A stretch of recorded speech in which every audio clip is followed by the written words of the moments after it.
Nobody warns you that your 30s feel like someone handed you 3 full-time jobs at once. Career, mortgage, retirement, relationships, kids, they all show up around the same time, all needing money you're still figuring out how to manage. In your 20s, being a financial mess was almost expected. Your 30s feel different.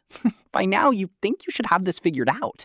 And the choices you make this decade either set you up for an easier future or leave you playing catch-up for the next 30 years. My name is Matt, and I spend way too much time thinking about money and about why the internet's favorite "by this age you should have this much" posts usually do more harm than good. Today, I'm going to show you the money milestones that actually matter in your 30s. Hit these, and you're not just keeping up, you're setting yourself up for real financial freedom down the road. Before we get into it, one thing first. I'm not here to make you feel bad about where you're at right now. Maybe you're already crushing some of these. Maybe you're staring at your bank account, wondering if you should quit and become a dog walker instead. Either way, none of this is a judgment on your choices. Think of it as a map for a decade that can honestly feel pretty overwhelming. The first milestone is having an emergency fund that actually fits your life, not some random number copied off a blog.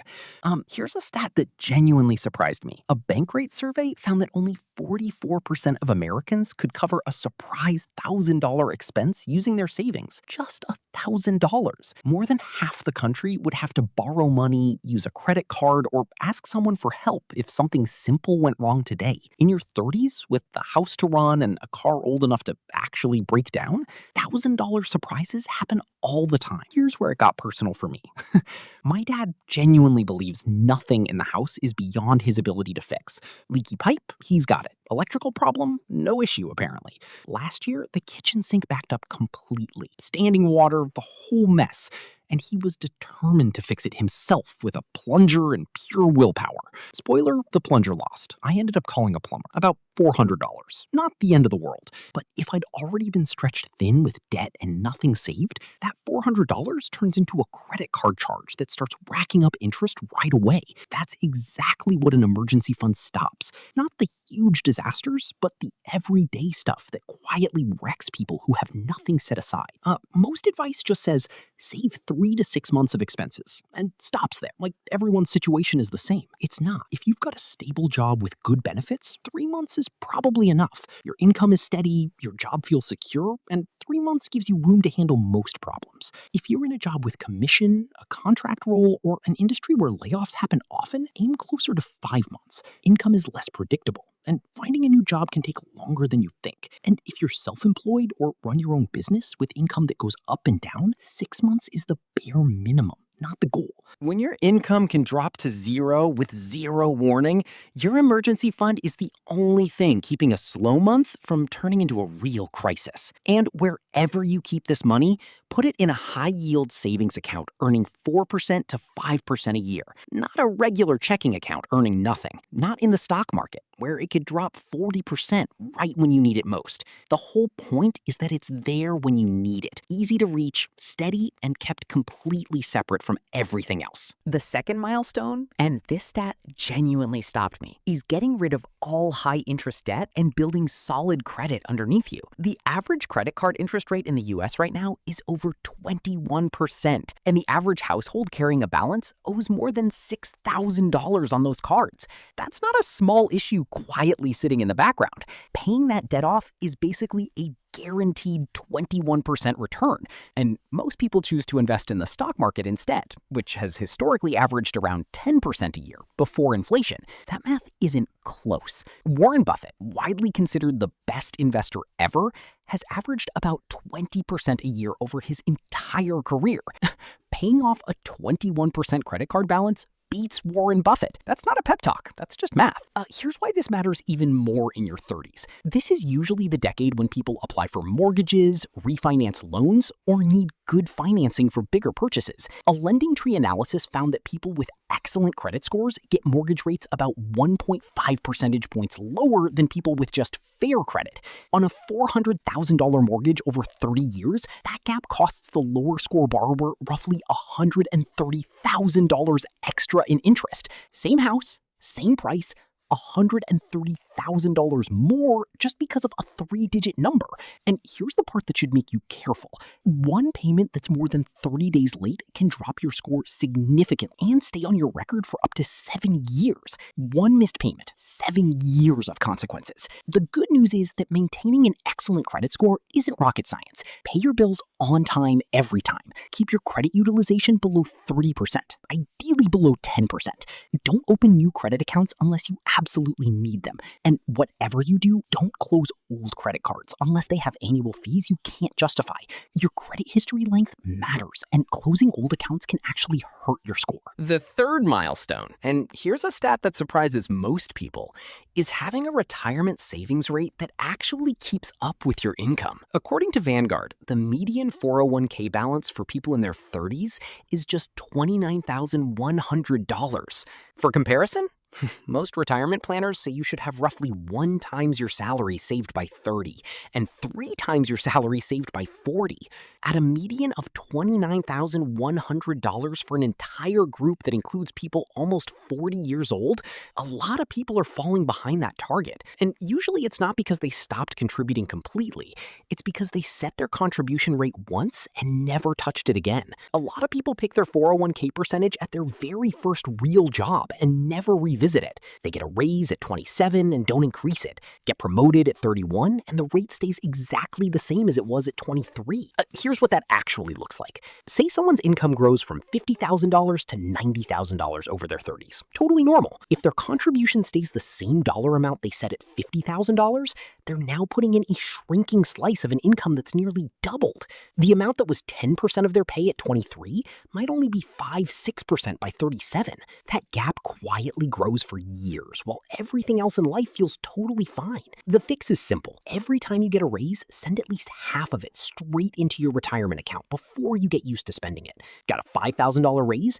Add at least $2,500 of that to your yearly contribution. You'll barely notice money you never had in your hands, and your future self ends up in a completely different place. Saving 10% of your income versus 15% over 25 years isn't just a small difference. Thanks to compounding, it's often the difference between retiring comfortably and working 5 extra years because the math didn't add up the way you assumed. The fourth milestone is the one almost nobody talks about, and this stat is exactly why it should be talked about more. According to Social Security Administration projections, more than 1 in 4 workers starting their careers today will become disabled and unable to work for over 90 days before they retire. More than 1 in 4. And yet, most people have thought about life insurance at some point, while disability insurance gets a "I'll look into that later" that never actually happens. This milestone is about protection. Term life insurance, if anyone depends on your income, and disability insurance, which is the one people skip way too often. Here's something most people don't know about term life. Buying it in your 30s while you're healthy is way cheaper than waiting until your 40s. A healthy 32-year-old can often get $500,000 of coverage for 20 years for around $20-$25 a month. Wait until 42, and that same coverage can cost 2 to 3 times as much. The cheap window is open right now, and it closes a little more every year you wait. Then there's disability insurance, which catches people off guard the most. Think about what actually happens if your income disappears for a year. Not a month, a year. Your emergency fund runs out within a few months. Your mortgage doesn't pause while you recover. Your family still needs things. Most employer disability coverage only replaces 60% of your income, and often caps out pretty low. For most people in their 30s, the honest answer to what happens if I can't work for a year is somewhere between bad and really bad. This isn't about being paranoid. It's about closing the biggest unprotected risk most people are carrying without even realizing it. The fifth milestone, and this is the one where peer pressure does the most financial damage, is making a real thought-out decision about renting versus buying a home. Housing affordability in the U.S. is at one of its worst points in decades, with first-time buyers now needing to spend over 40% of their income on mortgage payments in most major cities. And yet, the pressure to buy a house in your 30s hasn't let up at all. If anything, it's gotten stronger because people watch their friends buy houses and assume the decision's already been made for them. Here's what a real comparison looks like. Say you're eyeing a $450,000 home with a $90,000 down payment. Your monthly mortgage at current rates is around $2,400 before property taxes and insurance. Add maintenance. Most planners say budget 1 to 2% of the home's value every year, which on a $450,000 home is $4,500 to $9,000 annually that renters never pay. That brings your real monthly cost to somewhere between $2,775 and $3,150. In a lot of rental markets, you can find similar housing for noticeably less than that right now, which means buying isn't always the automatic smart choice people assume it is. In some cities, buying builds equity so fast that renting looks like the wrong call within just a few years. In others, renting and investing the difference actually wins for a full decade before the math flips. Neither answer is universally right, and what made sense for your city 3 years ago might not make sense today. The milestone isn't buy a house in your 30s. It's actually running the numbers for your situation and making a choice you can back up with math instead of peer pressure. A 6-figure decision made just because it felt like the next expected step is one of the most expensive ways your 30s can quietly go wrong. The 6th milestone, and this one applies if you have a partner, starts with an uncomfortable stat. Studies consistently show money is the number one thing couples fight about, and a major factor in divorce across every age group. A lot of that conflict doesn't actually come from disagreeing about money.